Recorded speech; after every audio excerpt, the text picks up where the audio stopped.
A passage to India by E.M. Forster. ये novel 1924 में publish हुआ था and this is a novel concerning British colonialism in India. It is a story of strained relationships and cultural clashes।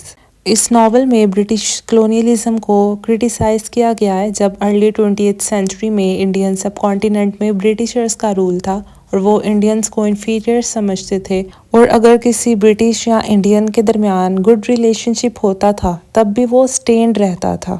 और इस novel की story एक young मुस्लिम doctor अजीज़ के बारे में है। अजीज़ चंद्रापुरा सिटी में रहता है। ये एक फिक्शनल सिटी है और इस नावल की सब प्लेसेस और करेक्टर्स फिक्शनल है। डॉक्टर अजीज़ अपने दोस्त हमीदुल्लाह के घर में है और उसके बाकी दोस्त भी उसी के घर जमा है और वो डिस्कशन कर रहे हैं कि क्या ये पॉसिबल है कि एक इंग्लिश मैन और इंडियन की दोस्ती हो, और सब फ्रेंड्स अपना अपना ओपिनियन दे रहे हैं। हमीदुल्लाह फिर अजीज़ को अपनी वाइफ से मिलवाता है और उसकी वाइफ अजीज़ से पूछती है कि वो कब शादी कर रहा है, तो अजीज़ कहता है कि एक ही काफ़ी है। अजीज़ की एक वाइफ थी जिसकी डेथ हो चुकी है और अजीज़ के 3 बच्चे भी हैं जो अब अपनी नानी के साथ रहते हैं। अब एक और ग्रुप है इंग्लिश मैन का, वो भी एंग्लो इंडियन रिलेशनशिप्स को डिस्कस कर रहे हैं। उनमें इंपॉर्टेंट कैरेक्टर्स हैं मिस्टर टर्टन जो कलेक्टर है एंड रॉनी हीस्लॉप जो सिटी का मजिस्ट्रेट है, और एक कैरेक्टर है सीरियल फील्डिंग। ये इंग्लिश प्रिंसिपल हैं गवर्नमेंट स्कूल के और ये किसी भी ग्रुप के साथ बिलोंग नहीं करते हैं। ये बिल्कुल रेसिस्ट नहीं है, इंडियंस को इन्फीरियर नहीं समझते और सबके साथ इनका बिहेव अच्छा है। लेकिन जो रॉनी हीस्लॉप है वो बहुत रेसिस्ट है और अपने आप को इंडियन से इन्फीरियर समझता है। अब 2 इंग्लिश लेडीज़ इंडिया विज़िट करने के लिए आई हैं, यहाँ के लोगों से मिलने, यहाँ का कल्चर एक्सप्लोर करने। उनमें से एक है मिसिस मूर जो रॉनी की मदर है और एक है अडीला क्वेस्टेड जो रॉनी की इंटेंडेड फियांसे है। अब अजीज़ हमीदुल्लाह के घर पे है और अभी वो डिनर स्टार्ट करते हैं कि अजीज़ को कॉल आती है सिविल सर्जन की जो उसका सुपीरियर है, तो अजीज़ को जाना पड़ता है ना चाहते हुए भी। रास्ते में उसकी साइकिल ख़राब हो जाती है तो उसे टांगे पे जाना पड़ता है, लेकिन वो जाते हुए लेट हो जाता है तो उसके जाने तक वो सर्जन वहाँ से जा चुका होता है। अब उसके आने तक टांगा कोई और लेके चला जाता है। अजीज़ बड़ा ह्यूमिलेटेड फील करता है और वो सुकून हासिल करने के लिए मस्जिद चला जाता है। अब मस्जिद में अजीज़ को मिसिस मूर मिलती हैं जो मस्जिद को एक्सप्लोर करने आई होती हैं। पहले तो वो उनसे अच्छे से बात नहीं करता है, फिर वो नोटिस करता है कि ये तो अपने जूते भी उतार के आई हैं और ये काफ़ी काइंड हार्टेड वुमन है। अब वो उनसे बात करता है, वो देखते हैं कि उनमें काफ़ी कुछ कॉमन है, वो दोनों अच्छे फ्रेंड्स बन जाते हैं।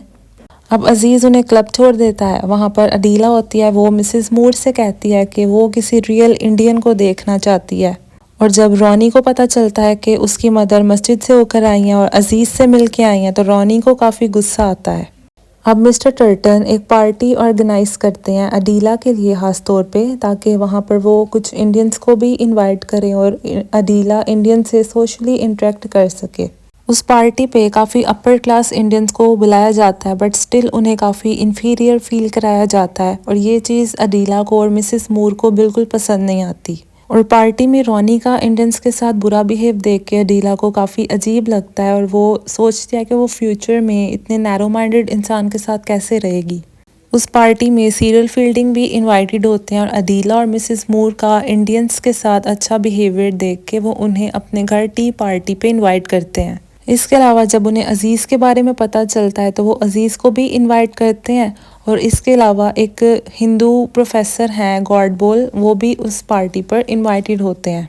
अब जिस दिन टी पार्टी होती है अजीज़ सबसे पहले पहुंच जाता है, अभी फील्डिंग तैयार हो रहा होता है। फिर उन दोनों में अच्छी बातचीत होती है और वो दोस्त बन जाते हैं। अब बाकी सब भी टी पार्टी पर पहुंच जाते हैं जिनमें मिसिस मूर हैं, अडीला है एंड गॉडबोल हैं। अब उन सब में बातें चल रही होती हैं। अजीज़ सबको कहता है कि मिल के मराबा केव्स चलते हैं। अब वहाँ पे रॉनी मिसिस मूर और अडीला को पोलो गेम खेलने के लिए लेने आ जाता है और अपने रूड बिहेवियर से सबका मूड खराब कर देता है। अब रॉनी और अडीला में काफ़ी बहस होती है और अडीला डिसाइड करती है कि अब वो रॉनी से इंगेजमेंट नहीं करेगी, लेकिन कुछ ही दिनों बाद उनकी दोबारा से सुलह हो जाती है और वो फिर से इंगेजमेंट करने का इरादा कर लेते हैं। अब जिस दिन उन्होंने मराबा केव्स विज़िट करने जाना होता है, अज़ीज़ सबसे पहले ट्रेन स्टेशन पहुंच जाता है ताकि लेट ना हो जाए। लेकिन जो साइरल फील्डिंग है और प्रोफेसर गॉडबोल हैं, वो प्रोफेसर गॉडबोल की लंबी प्रेयर की वजह से दोनों लेट हो जाते हैं और अदीला और मिसेस मूर टाइम से पहुंच जाते हैं। अब अज़ीज़, अदीला और मिसेस मूर को सीरियल फील्डिंग और गॉडबोल के बगैर जाना पड़ता है। अब जब वो वहाँ पहुँचते हैं तो हाथी पे बैठ के वो केव्स तक जाते हैं और वहाँ जाके ब्रेकफास्ट करते हैं। फिर वो केव्स विज़िट करने जाते हैं, लेकिन मिसेस मूर को सफोकेशन फ़ील होती है, वहाँ पे बड़ी घुटन और अंधेरा होता है, तो वो बाहर आ जाती हैं। अदीला और डॉक्टर अज़ीज़ बाकी केव्स विज़िट करने जाते हैं, लेकिन अदीला अभी भी अपने डिसीजन के बारे में सोच रही है कि उसे रोनी से शादी करनी चाहिए या नहीं करनी चाहिए। वो डॉक्टर अज़ीज़ से पूछती है कि क्या आपकी एक से ज़्यादा वाइफ्स हैं। ये सुन के डॉक्टर अज़ीज़ को काफ़ी बुरा लगता है, स्ट्रेंज फील करता है, वो उसको छोड़ के आगे चला जाता है।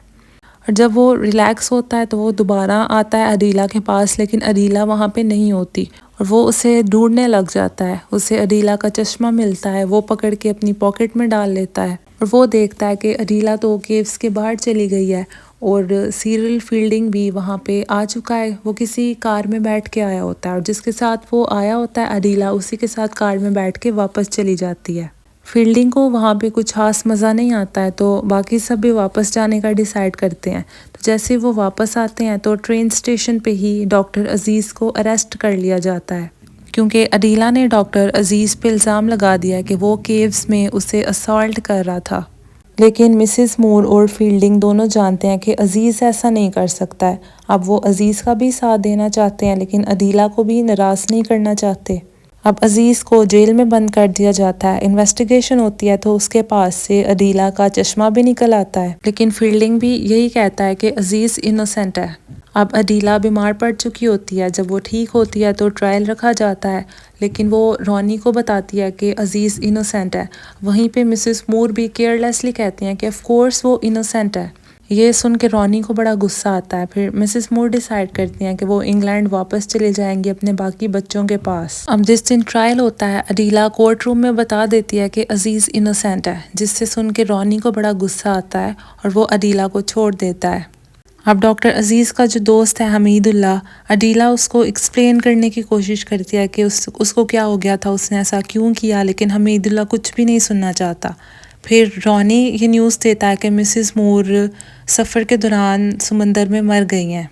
अब जब तक अदीला इंग्लैंड वापस नहीं चली जाती है, उसके पास रहने को और कोई जगह नहीं है, तो वो फील्डिंग से रिक्वेस्ट करती है कि क्या वो उसके घर रह सकती है।